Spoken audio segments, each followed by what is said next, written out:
Laís, que prazer estar aqui com você hoje, nesse bate-papo. Estava com saudade das nossas trocas psicanalíticas, das nossas conversas. Que bom que a gente está aqui juntas hoje para construir algo bem legal juntas, e falar um pouco sobre os contos, né, da literatura, mas mais do que isso, o quanto nosso divã, a gente escuta histórias, né? O quanto o nosso divã também é um lugar em que o paciente pode escrever, contar e reeditar histórias. E o mais bonito de tudo, né, Ruth, que nós não estamos nem ficamos estáticos diante da história que é narrada, porque ao pensar, ao colocar interrogantes, ao questionar, ao puxar as certezas, desmontar as certezas, como isso se torna vivo, né? Assim, sair de uma narrativa para entrar em cena. Às vezes a gente sai do lugar de ser o narrador, nós como psicoanalisandos, mas também nós interagindo com isso como psicanalistas, para entrar no palco, para se tornar o protagonista da sua própria história, né? Sim, muito bom. Eu participei agora de um congresso no Chile e fui falar sobre os contos de fada e uma técnica que eu estou desenvolvendo no doutorado, né, pesquisando, que é uma técnica projetiva ela visa, né, trabalhar as questões dos conflitos infantis. E aí, durante a minha apresentação, eu comentei com as pessoas que eu não trabalhava mais. Eu fui analista de crianças por muitos anos, né? Mas que eu não trabalhava mais com crianças, mas trabalhava com as crianças dos adultos, que eu continuava trabalhando com crianças de alguma forma. E é tão interessante como isso é real, como que o inconsciente, ele é infantil, né? E como ele se apresenta aí também no divã, e no sentido de que essa coisa de ser o narrador, né? E muitas vezes de se colocar num papel e acreditar que aquele papel, aquele enredo faz parte da vida da pessoa. Quantas vezes a gente escuta, né, no nosso divã, essa posição de daquele que é o vilão, daquele que é o mocinho, ou do quanto nós somos também as vítimas, né? Ou o quanto o outro destruiu, ou o quanto o outro me salvou, ou aquele que pode vir a me salvar também. Então, eu voltei assim com várias ideias e muitas coisas pensando muitas coisas na cabeça pensando o quanto que isso se assemelha, né? Esse discurso literário, ele está presente dentro dos nossos consultórios, no sentido de essas posições, né? E é como você acabou de dizer, de poder pensar ser o protagonista. O que a gente muitas vezes percebe é que o paciente chega com uma queixa e a queixa está no outro, né? Aqui foi o outro é o vilão, ou foi, é por isso que eu estou aqui nessa posição, é por isso que eu não cresci, é por isso que eu não banquei o meu desejo na vida. E a análise vai possibilitando o sujeito se implicar nisso, se implicar na própria vida e na própria queixa, no sentido de que não é possível reeditar a nossa história, né, pensando o paciente como um narrador da sua própria história, sem que a gente se implique nela, sem que a gente entenda que ela é nossa e que, portanto, não é possível que a gente faça algo no sentido de esperar que o outro venha nos salvar, ou que o outro modifique, ou que o outro faça me atenda, né? Mas quando a gente passa a se responsabilizar pelaquilo que nos dói, é mais fácil a gente reescrever a história, né? Como é que você percebe isso na sua clínica? Em relação a essa questão das posições, dos papéis, que eles vão se invertendo também ao longo da análise, né? O paciente chega com um papel e aí, à medida que ele vai se responsabilizando pela própria vida, ele troca. de lugar. Como que você percebe isso, Laís? Eu estava pensando aqui, Ruth, enquanto você falava, nessa riqueza de personagens, como o ser humano é criativo, nós somos criativos por excelência, né? Até para criar uma narrativa de quem é o vilão, de quem é o salvador, quem é a bruxa malvada, quem é a princesa a ser salva.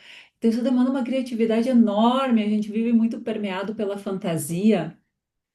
E como talvez a análise nos possibilite a fazer uma integração de todas essas nossas partes que estão para lá e para cá, não numa fragmentação psicótica, mas uma fragmentação neurótica, né, onde os personagens estão permeados de fantasia, mas que quando a gente começa a integrar, unir isso, nós percebemos que nós somos um pouco de cada um, sim, que nós somos a bruxa malvada, sim, que nós somos a princesa que deseja ser salva.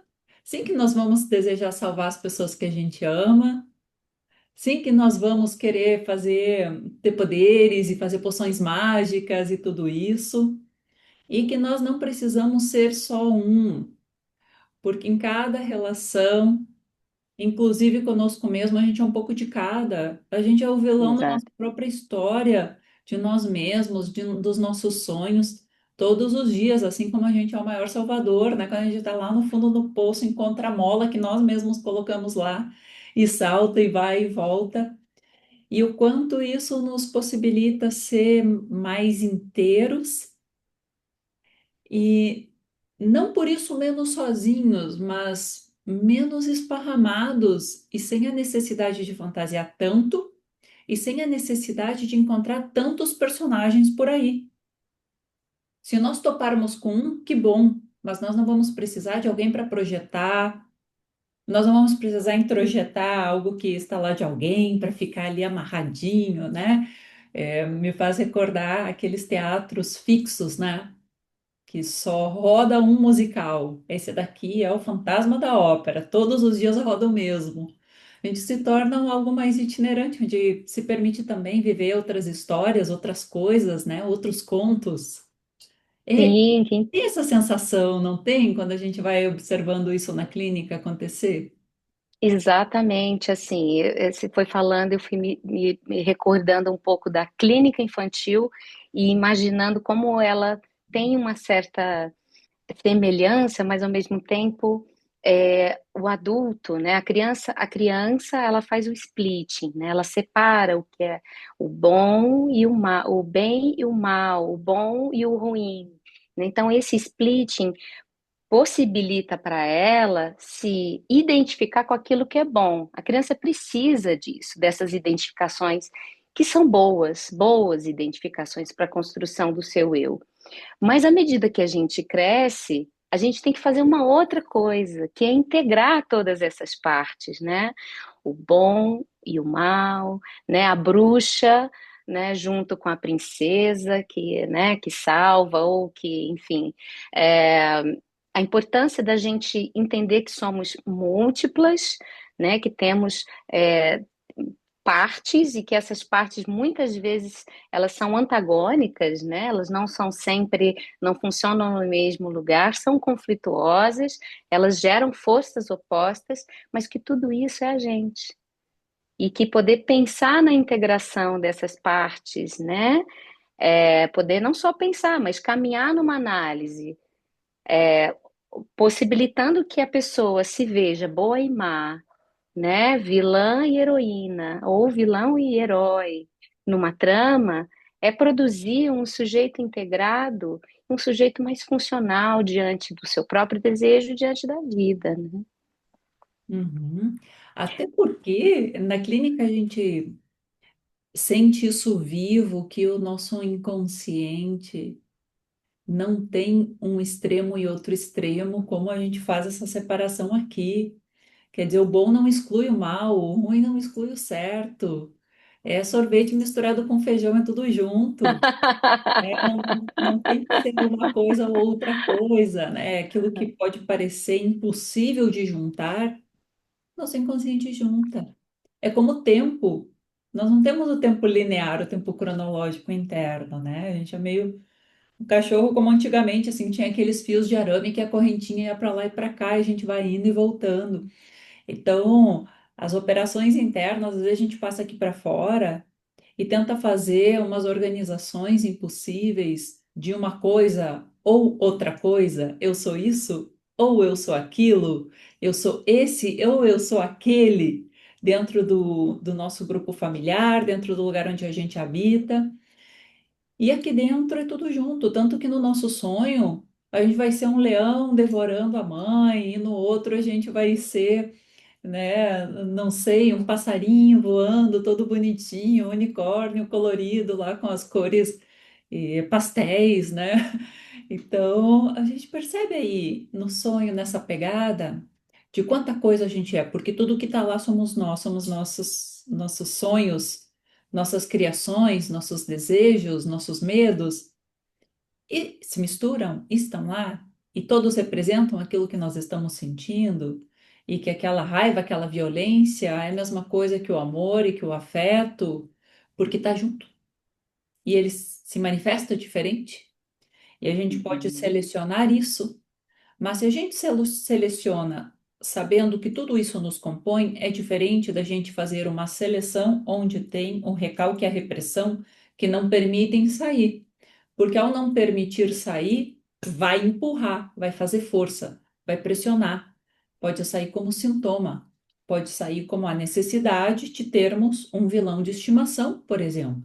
Às vezes a gente sacrifica a nossa própria felicidade nos casando com o bandido da história, enquanto a gente é o cowboy ou o policial, porque precisamos disso, porque uma parte nossa está recalcada, né? Então, quando cai por terra em análise essa coisa do incompatível, eu sou boa, eu sou incompatível com o vizinho que é invejoso, com incompatível com a pessoa aquela que é violenta, como se cada um nascesse num planeta diferente. Como no primeiro momento pode ser dolorido, pode ser áspero, mas como é libertador isso. Diz eu, enfim, posso respirar aliviado. Isso aqui tá em mim, tá no outro, tá no outro, tá no outro. E cada um Tá no se. humano? Nada que é do ser humano nos é estranho. E cada um se responsabilizando por isso. Dá para organizar tudo, tem espaço para tudo, né? Sim, sim.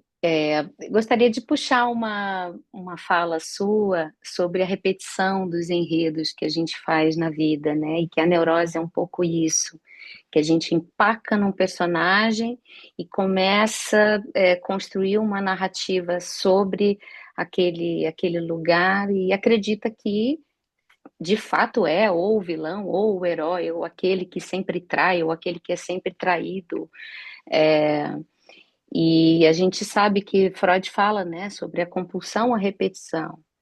Então, a gente, por natureza humana, a gente tende a repetir compulsivamente. E quanto mais neuróticos somos, mais vamos repetir enredos sem experimentar outros papéis, né? Sem ocupar outros lugares.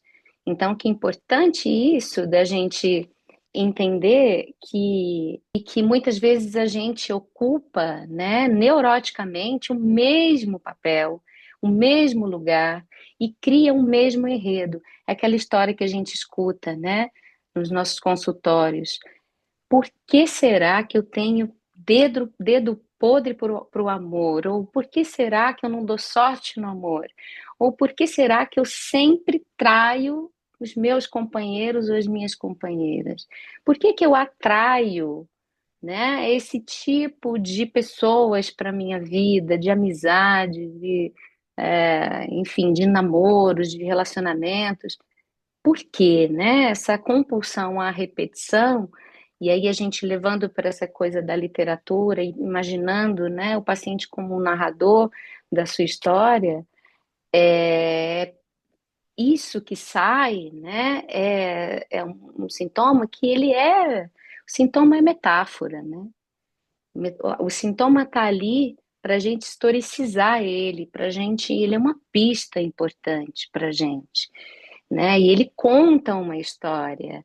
Então, quando o paciente se apresenta ali, né, trazendo repetições e sintomas, e esses sintomas, quando a gente vai investigar, ele não é aleatório.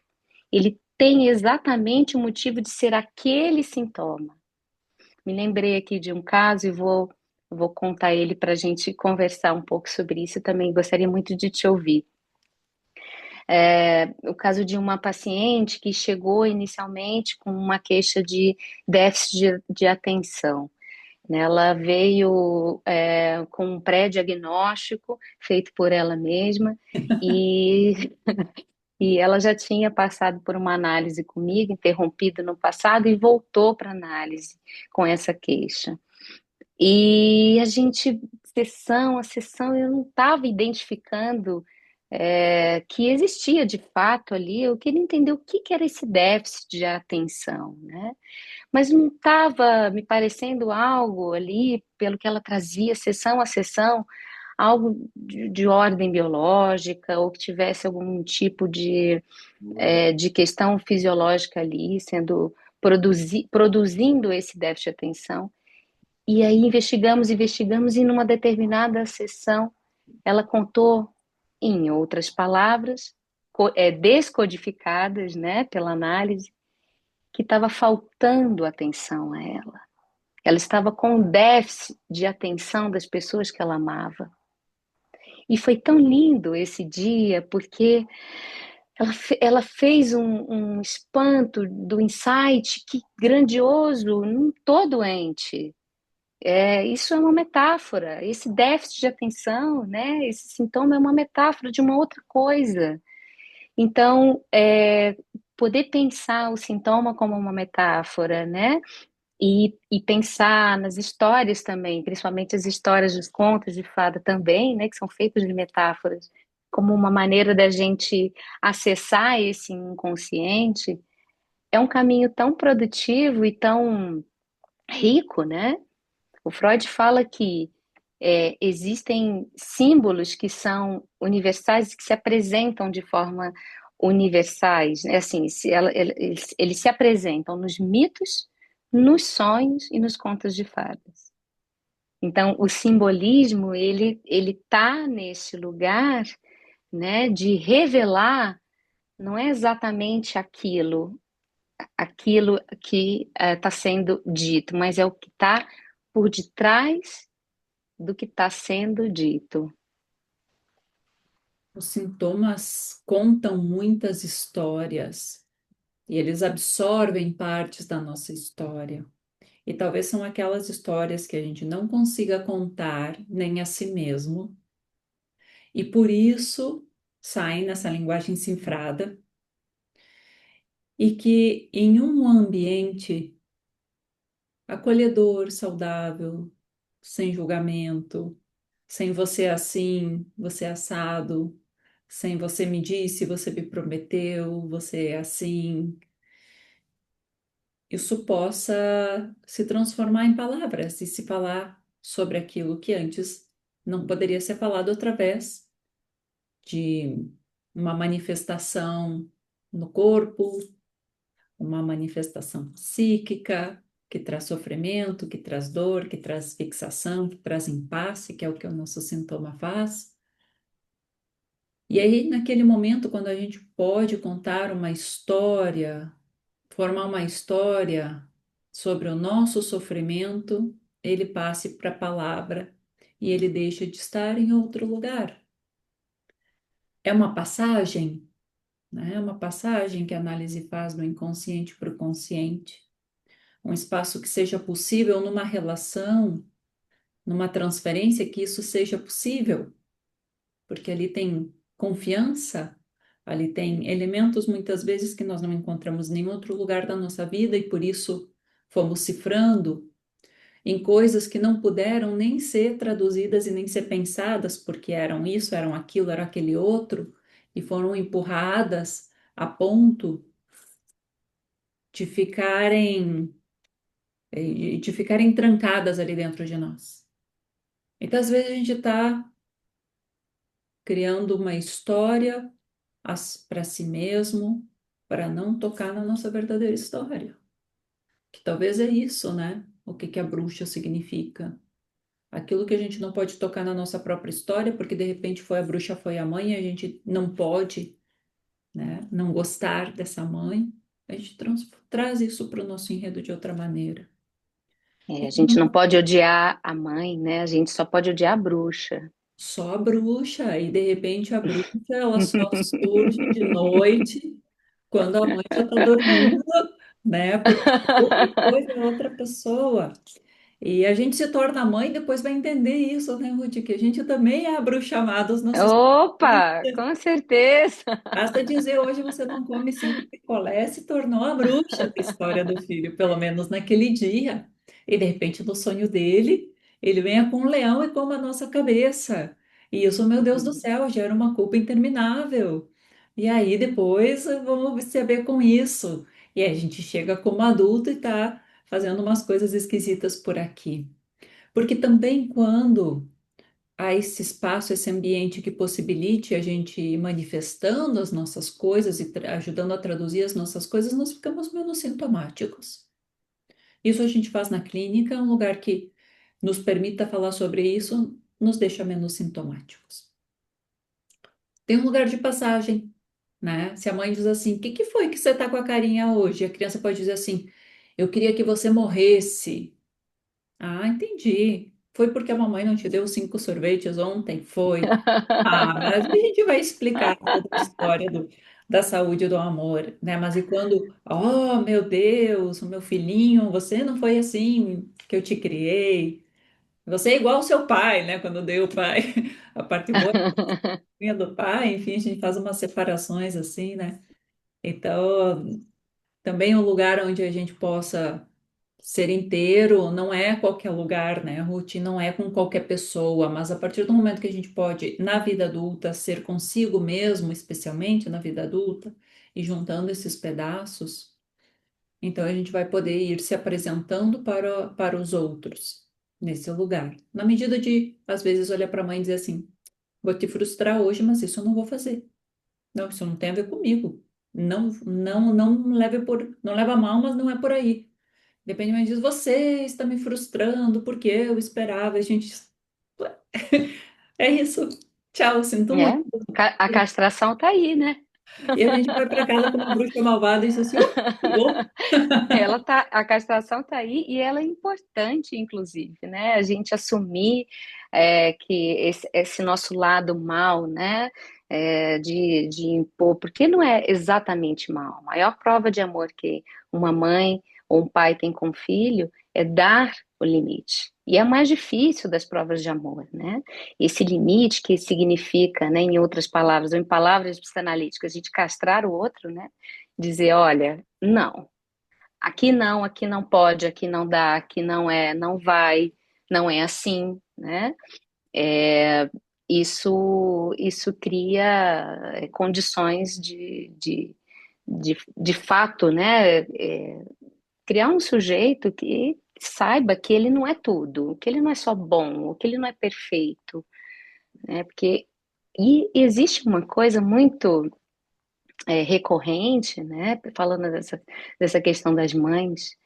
As mães se colocam numa posição, né? Até porque há também uma expectativa, de vez em quando acontece isso, da gente perceber que há uma expectativa materna de que as mulheres, que as mães, elas estejam nesse lugar meio sublime, meio, né, meio fada, encantada, que dá conta de tudo e que é carinhosa e que é bondosa. Então, nasce uma mãe, a gente sabe que nasce uma mãe, nasce uma culpa, né?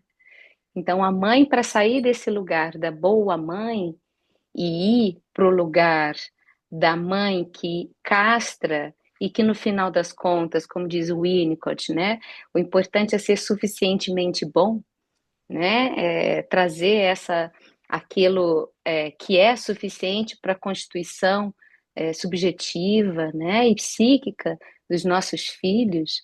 É isso. A gente não tem que estar nesse lugar de só acertar como mãe ou como pai, né? E só achar que o acerto é quando a gente é perfeita, ou quando a gente não perde as estribeiras, ou quando a gente só fala é aquilo que o filho quer ouvir, ou fala a coisa certa, do jeito certo, ou toma as atitudes certas do jeito certo. E não é isso, a gente é humano, né?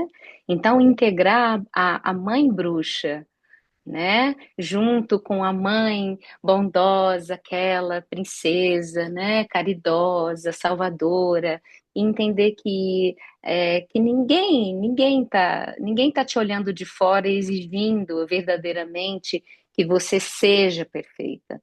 É a gente que vai criando isso, né? Como uma coisa obsessiva de ter que ser, de acreditar que o completo, né, que a gente está completa, que a gente não vai faltar, que a gente não vai falhar, que a gente não vai furar, né? A gente fura, a gente falha, a gente falta, a gente não dá conta. E às vezes a gente dá conta, às vezes a gente arrasa como mãe, às vezes a gente capricha, faz aquele, né, aquele bolo maravilhoso para o filho, ou tem aquele papo super legal com o filho no momento de acolhimento, de uma dor dele, enfim. Então, poder pensar, né, essa mãe, já que a gente está falando um pouco de mãe integrada, boa e má, isso é produzir menos sofrimento, né, Laís? Uhum, uhum. Afinal, pai e mãe são adultos que tiveram filhos. O que difere de qualquer super-herói é o simples fato que são humanos que tiveram filhos, e nós, como filhos, somos humanos que tiveram pais, e nós, como pais, somos seres humanos que se relacionaram sexualmente, tiveram filhos. E essa essência, saber da essência do que é do ser humano, não nos é estranho, né? Para que a gente possa escapar dos narcisismos das pequenas diferenças, do trabalho que a gente tem em ser diferente do outro, porque o outro é isso e eu sou essa outra coisa. Isso dá um trabalhão enorme, isso cria um monte de neurose, isso nos deixa paralisados, isso nos deixa fixo num personagem, isso nos impede de nos movimentar bem pela vida, né? Então, conforme nós vamos nos despindo e vamos despindo o pessoal aqui de trás do nosso passado e vamos nos despindo, aí a gente pode permitir que o nosso parceiro seja um pouco de cada coisa, e a gente vê nos nossos filhos e integra isso neles também. Isso vai meio em cadeia, né, Ruth? O bonito disso também e para os nossos psicoanalisandos também. Então, eles levam lá para o ambiente, vai como um efeito dominó, vai permeando o ambiente, dizendo assim: uhum, tô te vendo, tô vendo essa parte, tô vendo essa parte, tô vendo essa parte. E que tá tudo bem que isso esteja, desde que esteja no lugar certo. Laís, E que bonito isso da cadeia, né? Que você está falando, que vai uma cadeia, porque, de fato, quando o paciente faz isso internamente, dentro da sua realidade psíquica, em que ele faz essa compreensão, esse ajuste do bem e do mal, que o pai ou a mãe são bons e são ruins ao mesmo tempo. Quando ele faz esse ajuste dentro de si, ele faz os ajustes nas pessoas também, no mundo, no seu olhar, em cadeia mesmo. Lindo isso que você trouxe. uhum, Continua falando que tá bom, eu só quis fazer esse parênteses que eu gostei muito desse processo de é, encadeamento, né? De, de certa maneira, nós passamos a tolerar os outros seres humanos como seres humanos. Nós temos pouca tolerância com nós mesmos e pouca tolerância com os outros, de dizer o outro vai me frustrar, o outro vai ser cada dia um personagem na minha vida, eu vou ser na dele. E isso desmancha muitos pontos de sofrimento, porque nós temos um ponto narcisista que diz assim: o outro fez isso porque ele queria me ferir. E de repente o outro só queria sair, beber com os amigos, não sei, descontrair, o dia estava ruim, não estava legal, né? Mas como o nosso narcisismo diz que isso tem a ver conosco e como nós somos importantes, a gente se leva tão a sério e sofremos tanto com isso, é, e que faz falta saber aquilo que você estava falando, Ruth, sabe? Da castração, especialmente da função paterna, que ele olha e diz assim: você não é tudo isso, você não é tão importante assim, baixa a sua bola aqui que você é só mais um. E a gente, que corte, que ferida narcísica.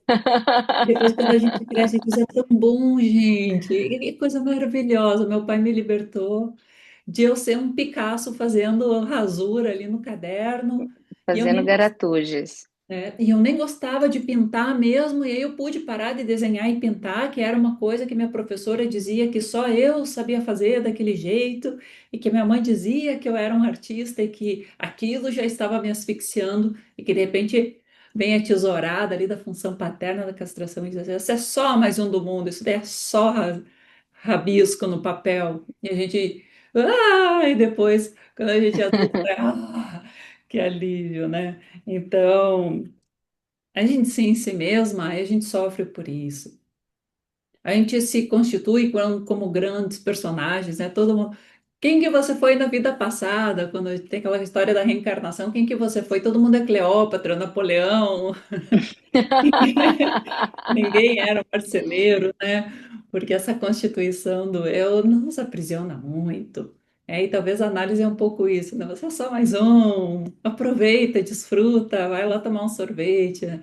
Aquela dificuldade, às vezes, eu não sei, eu tenho medo, tenho receio, não com bloqueio para fazer um vídeo para a internet. Eu digo, as pessoas vão te assistir talvez 5 segundos, se não e rolar uma identificação, não fizer sentido, vão mudar. Uma foto, vão olhar 1 segundo, já vão passar o dedinho para cima no celular. Então, menos é mais. No final das histórias, né, Ruth? Eu acho que o final do nosso conto, do nosso livro, é menos é mais. É, e que interessante isso que você está trazendo, né? De da gente poder pensar nessa ressignificação que acontece, né, ao longo da vida, que vem, claro, da castração, da gente cair desse lugar narcísico, né? Que a gente pensava que a gente era grandes coisas e no final descobre que não, somos mais um aqui no mundo e dificilmente tem um que brilha muito mais, né? Tem um Einstein aí, mas isso é sei lá, em 1 trilhão de pessoas que nascem, né? E poder cair nesse lugar é libertador, né? Quando você fala de que aí o pai vem e diz, isso é uma garatuja, isso é um rabisco, né? Você não é o Picasso. E levando isso como uma metáfora para a vida, porque muitas vezes a gente acha que a gente está no centro do mundo, né? A majestade, seu bebê, não passa nunca essa fase, né? De Que que a gente, prisão! de tudo que o bebê faz, tá todo mundo olhando, batendo palma, ai, que lindo, gente, passou, somos adultos, a gente não tá mais nesse lugar infantil, né? Esse lugar em que tudo que a gente faz é bonitinho, as nossas experiências, é, tudo que a gente cria não tá nisso.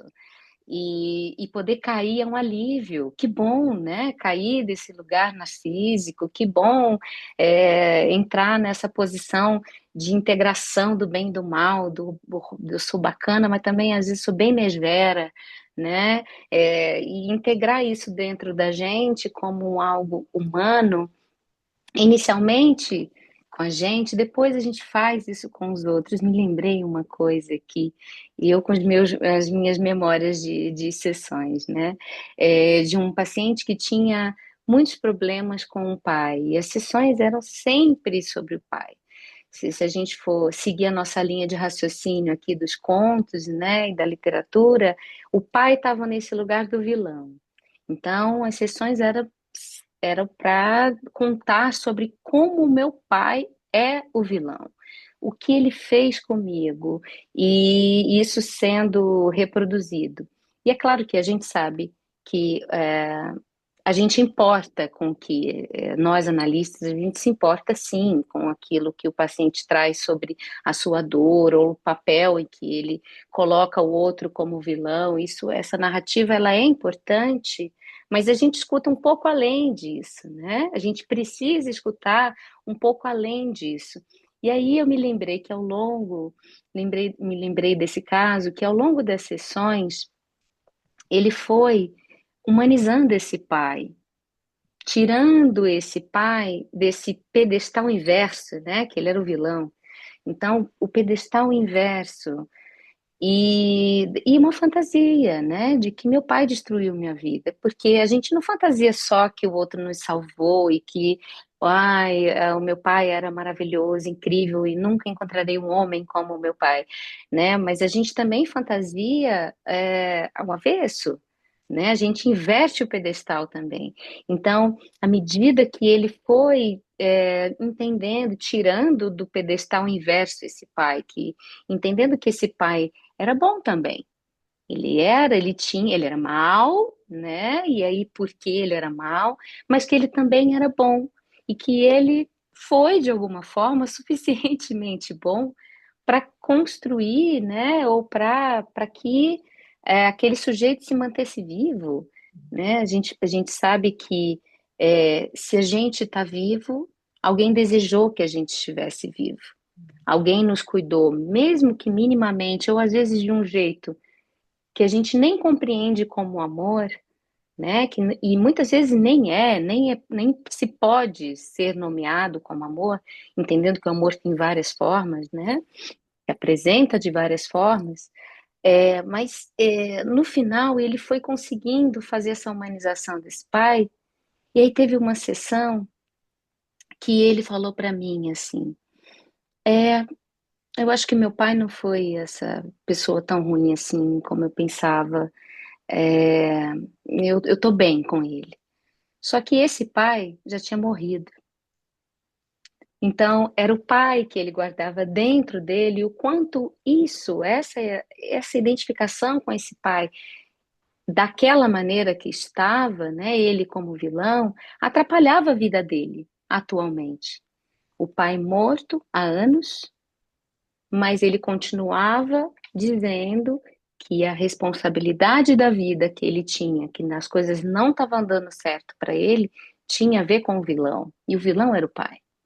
E à medida que ele pôde se descolar desse lugar, né, que ele colocava o pai, né, opa, peraí, talvez ele não seja tão mal assim, né? O que há de bom? O que aconteceu durante essa história que eu coloquei essa pessoa como o carrasco da minha vida, aquele que destruiu a minha vida, né? O responsável por tudo que está acontecendo de ruim comigo.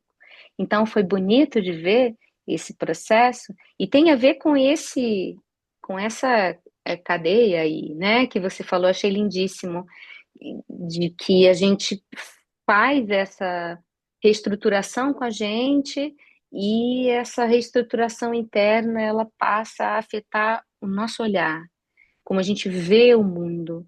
E a gente vê o mundo menos narcísico, né? Um mundo menos apavorante, talvez, né? No sentido de que a gente julga menos o que o outro decide fazer da vida dele, ou como o outro resolve viver, ou como, enfim, eu acredito que esse olhar em que a gente passa a se julgar menos promove esse outro olhar, essa lente, né? Que é possível a gente colocar depois de um tempo e de muito trabalho para enxergar o mundo um lugar sem tantos julgamentos, né? Livre, um pouquinho mais livre, um pouquinho mais oxigenado, né, Ruth? Ai, sim. Querida, maravilhoso esse papo. A gente pode dar continuidade para ele.